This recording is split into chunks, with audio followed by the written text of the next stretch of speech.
제2호권 관련된 논란이 계속되고 있는데 제2호권이 행사될 만한 특검법이라든가 양곡법, 노란봉투법 등은 권력분리의 원리라든가 사유재산 제도 등 헌법 질서에 반하거나 재정의 지속 가능성, 보증성의 원칙 등에 비추어서 수용 곤란한 것이 아주 명백한 경우입니다.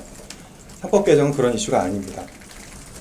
경제금융시장에 미치는 영향에 근거해서 거부권을 행사한다면, 즉 앞서 얘기한 그런 헌법적 원리가 아닌 경제금융에 영향을 미치는 이유로 거부권 행사를 건의한다면 이는 경제부처의 이슈입니다. 상법 개정 이슈는 자본시장법과의 데칼코마니라고 할 수 있습니다. 경제에 영향을 보자면 사실은 이 내용은 글로벌 기준을 따라가는 것입니다. 이제 해외 투자자들이 자기 나라에도 없는 제도를 우리한테 도입해달라고 요구를 하겠습니까? 그런 점에서 사실은 이제 우리만 독특한 규제라는 것들은 약간 솔직히 말씀드리면 가짜 뉴스 아닌가 이렇게 생각하고 있습니다. 기본적으로 제2호권은 대통령의 권한입니다. 여당의 의견, 중국적 법무부의 의견 다 중요합니다. 또 경제부처도 의견을 낼 수 있다고 생각합니다. 다만 결국 대통령의 권한으로 결정을 하실 문제입니다. 솔직히 최종 결정권이 없다는 점에서는 다 원업됨이고 다 n분의 1의 의견을 내는 것인데 이제 금융감독원만 의견을 내라 마라 이런 것들은 솔직히 말하면 그 자체가 월권 아닌가 저는 그렇게 생각하고 있습니다.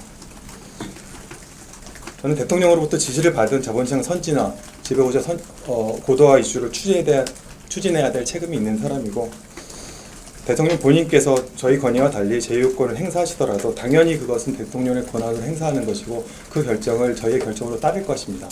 다만 그 전까지는 당국 입장에서 보면 자본시장 선진화의 관점에서 저희 시각을 충분히 대표될 수 있도록 목소리를 내야 될 거라고 생각합니다.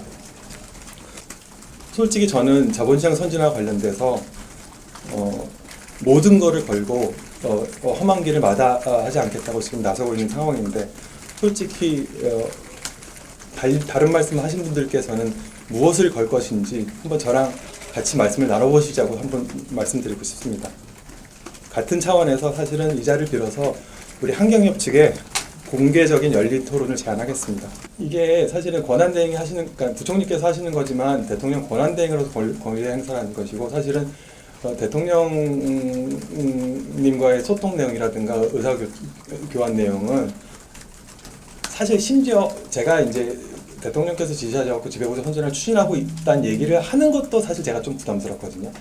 그게 이제 정부의 입장인 거지 어떻게 보면 그게 누구와 누구의 사실 근데 다만 지금은 어떻게 보면 왜 이렇게까지 얘기해야 되는지 배경을 설명하는 와중에 말이 나온 거라서 설명드린 거라서 근데 결론적으로 말씀드리면 권한대행께 어떤 의견을 드렸냐 어떻게 소통했냐는 공개된 장소에서 얘기할 수 있는 내용은 아닌 것 같고요.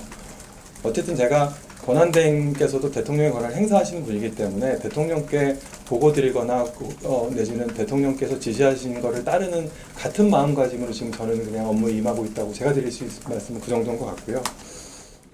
여야 간 힘겨루기를 해왔던 상법 개정안이 민주당 주도로 국회 본회의에서 통과됐습니다. 상법 일부 개정 법률안 대안은 가결되었음을 선포합니다. 핵심 쟁점은 이사의 충실 의무 규정입니다. 소액 주주를 보호하기 위해 기업 이사의 충실 의무 대상을 기존의 회사에서 회사 및 주주로 넓힌 겁니다. 일반 주주의 의결권을 보장하기 위해 전자주주 총회를 의무화하는 내용도 담겼습니다. 상법 개정에 반대해온 국민의힘은 즉각 최상목 대통령 권한대행에게 거부권 행사를 요청하기로 했습니다. 그런데 정부 안에서 다른 목소리가 나왔습니다. 이복현 금융감독원장이 자신의 직을 걸고 거부권 행사에 반대하겠다고 강조했습니다. 주주가치 제고와 관련된 의지인 건데 이거를 다시 원점으로 돌리는 형태의 의사결정을 한다는 건 사실은 도저히 수용할 수 없는 거거든요. 직을 걸고라도 반대할 수밖에 없다. 국민의힘 권성동 원내대표는 불쾌한 감정을 숨기지 않았습니다.